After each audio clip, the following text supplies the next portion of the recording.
Hello tout le monde, alors petit disclaimer sur cette première vidéo blabla, vous entendrez sans doute ma petite puce en fond qui est en train de jouer. J'espère que ça vous dérangera pas trop. Voilà, bonne vidéo. Je voulais démarrer avec quelque chose d'assez personnel puisque c'est un sujet qui me touche directement. J'ai été en art block pendant plus de 2 ans. 2 ans où j'ai pas dessiné, j'ai laissé de côté tous mes réseaux sociaux, j'ai pas réussi à m'en sortir du tout créativement. Et je me suis retrouvée dans un échec perpétuel, face à une page blanche un peu, et j'ai tout laissé tomber. Je me sentais plus capable de créer, plus capable d'apprécier, de faire des choses.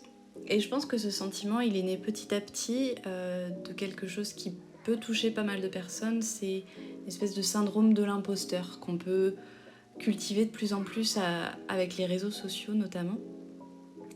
Dans le sens où on va tous les jours être en face de productions de gens qui ont un niveau de malade, qui ont un following to the moon, et on va toujours se comparer à ces personnes sans connaître leur histoire, sans savoir ce qu'ils ont fait de leur journée, sans savoir comment ils gèrent leur temps.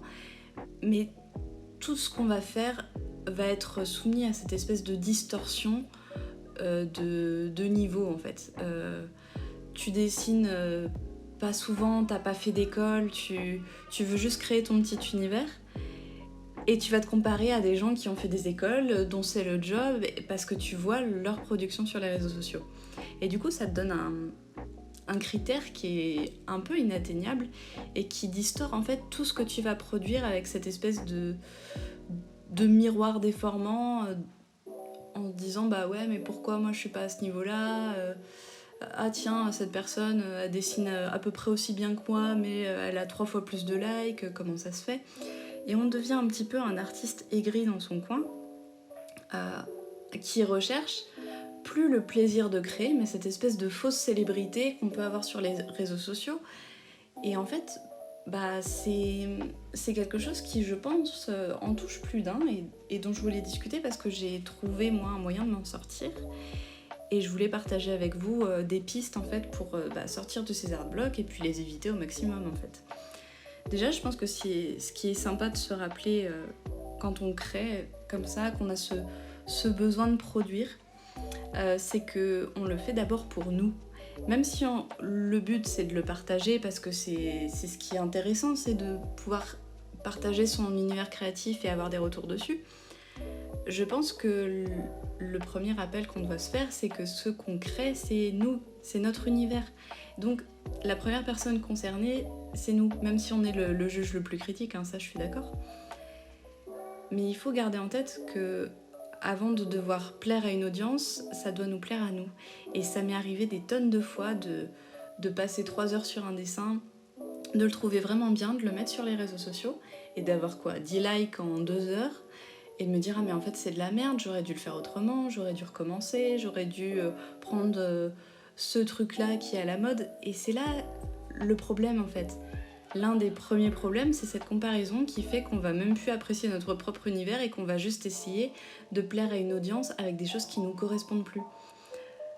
Là, je prends l'exemple d'Instagram. En ce moment, c'est les Reels qui marchent le plus.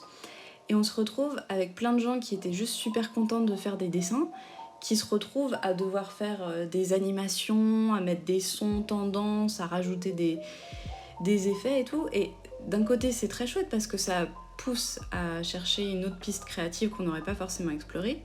Et d'un autre côté, et peut-être que ça bride aussi et que ça normalise une manière de créer qui à la base nous était propre en fait. Donc ouais, je dirais garder en tête que la première personne concernée, c'est le créateur en fait, et que le reste c'est pas que c'est accessoire mais que ça vient dans un second temps. Et ensuite, quand on se retrouve dans cette période de page blanche, d'incapacité de créer, de se rappeler qu'on n'est pas obligé de se comparer tout le temps à plein de monde. On peut choisir de vouloir progresser avec des artistes clés. Il y a des artistes qui vous inspirent, prenez-les eux, regardez ce qu'ils ont fait, regardez quelles sont leurs inspirations à ces artistes Et partez de là en fait. Essayez pas de plaire à tout le monde, de piocher dans le style de tout le monde pour essayer de vous créer votre univers. Parce que ça fait trop. Et c'est pour ça qu'on part en burn-out. C'est un espèce d'overload d'informations qui vont totalement saper votre univers créatif. Du coup, prenez des références, oui, parce que c'est comme ça qu'on progresse. Mais vous comparez pas d'un point de vue créatif avec des gens qui n'ont rien à voir avec votre style ou qui sont à un niveau de 10 ans de carrière dans un métier d'artiste que vous n'avez pas forcément. Donc il est temps de remettre un petit peu les choses en place, je pense, pour pouvoir justement dépasser cette page blanche. Et encore une fois, je pense que quelque chose qui est vraiment important, c'est parfois de savoir faire une pause aussi des réseaux sociaux pour pouvoir retrouver un peu son univers intérieur et de nouveau le faire transparaître à travers ses créations. D'accepter également de faire des choses pas très bien du premier coup. Il y a peu de gens qui arrivent à faire des choses merveilleuses du premier coup. Et je pense qu'en fait, si on arrêtait de se brider sur nos projets, à se dire « Ah ouais, mais faut que ça soit parfait, faut que mon personnage il soit vraiment bien fini dans ma tête pour pouvoir le sortir sur papier », et en fait, on y arriverait beaucoup plus vite parce qu'on ferait beaucoup plus d'erreurs sur papier, mais comme on les aurait mis dans le monde réel et que ça serait sorti de nos têtes, on arriverait beaucoup plus à le transformer pour faire la version 2, la version 3, la version 4, et puis peut-être arriver à une version 10 qui nous convient et qu'on a envie de partager. Donc ne pas hésiter à faire ses crash tests, et son projet qui paraît génial dans sa tête, il sera jamais génial du premier coup dans le vrai monde. Donc autant le sortir, cracher tout son univers artistique sur sa feuille, son iPad, tout ce que vous voulez. Et une fois que c'est sorti, vous pouvez recommencer, le peaufiner, l'améliorer, mais il faut vraiment le sortir. Je pense que ça, c'est quelque chose que j'aurais aimé qu'on me dise, je pense il y a 10 ans peut-être, où j'aurais arrêté d'avoir un scénario de BD seulement dans ma tête, qui au final n'a jamais été travaillé, et avec un personnage qui a à peine été développé. Parce que justement, si ça faisait 10 ans qu'il était dans ma tête, j'aurais eu 10 années pour le peaufiner jusqu'à aujourd'hui. Donc là, en fait, je suis un peu casse-départ avec ce truc. C'était pas grave, dans le sens où on peut toujours se remettre à un projet ou commencer un projet à n'importe quel âge. Il n'y a pas de souci. C'est juste que des fois, on se dit c'est con, j'ai vraiment perdu du temps avec cette espèce de bloc psychologique qui n'a pas vraiment de fondement, en fait. C'est une espèce de peur, la peur de l'échec, la peur de pas être assez bien, la peur du rejet aussi. Peut-être qu'on a peur que son projet il soit pas aimé, apprécié, découvert par d'autres, et qu'on se dit à quoi bon partager mon univers artistique.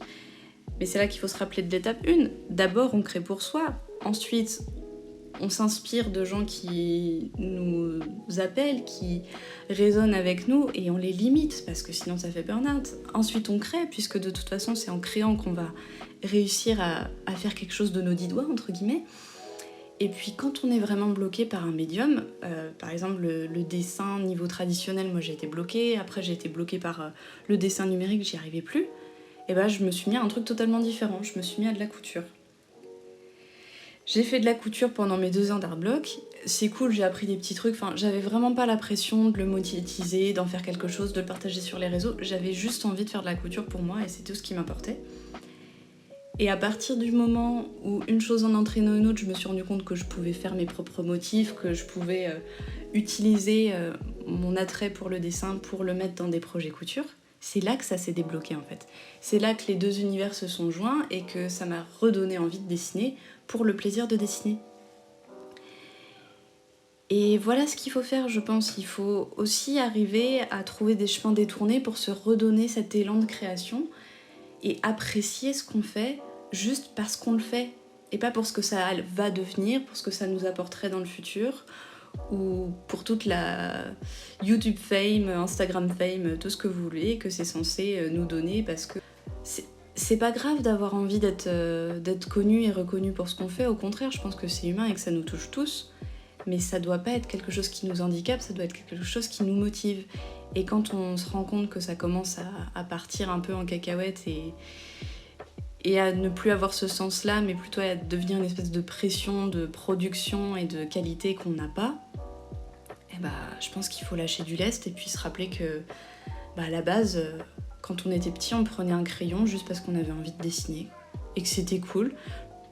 Et voilà, retrouver un peu cette naïveté et cette fraîcheur dans sa capacité à créer, dans son univers, je pense que c'est le plus important. Donc la prochaine fois que vous vous bloquez à vous dire « Oh mon Dieu, je suis pas assez bien, qu'est-ce que je fais, c'est de la merde » et tout, acceptez de faire de la merde. Acceptez que ça soit pas assez bien comparé à ceux à qui vous vous comparez, et juste faites. Et peut-être que votre univers, il est pas encore peaufiné, vos dessins, ils sont pas parfaits, justement. Et en pratiquant, vous allez peut-être trouver le truc qui vous plaît. À force de chercher l'artiste qui va vous inspirer, vous allez découvrir des pépites et ça va encore plus étoffer votre univers. Et peut-être que dans toute cette phase de recherche, si vous arrivez à la partager sans pression, il y a des gens qui vont apprécier ce que vous faites au moment où vous le faites. Donc allez-y, créez et surtout amusez-vous et dépassez ce foutu hard block et je vous souhaite de tout cœur d'y arriver en tout cas. Je suis en train d'éditer les sous-titres. Merci à tous ceux qui sont restés jusqu'au bout de la vidéo. Si ça vous a plu, n'hésitez pas à faire tous les trucs que les youtubeurs ils disent que vous devez faire, genre liker, commenter, partager, inscrivez-vous à la chaîne pour de nouvelles choses palpitantes comme des longs monologues de 10 minutes sur l'art block avec des pauses et des tout le temps. Et puis voilà, à une prochaine!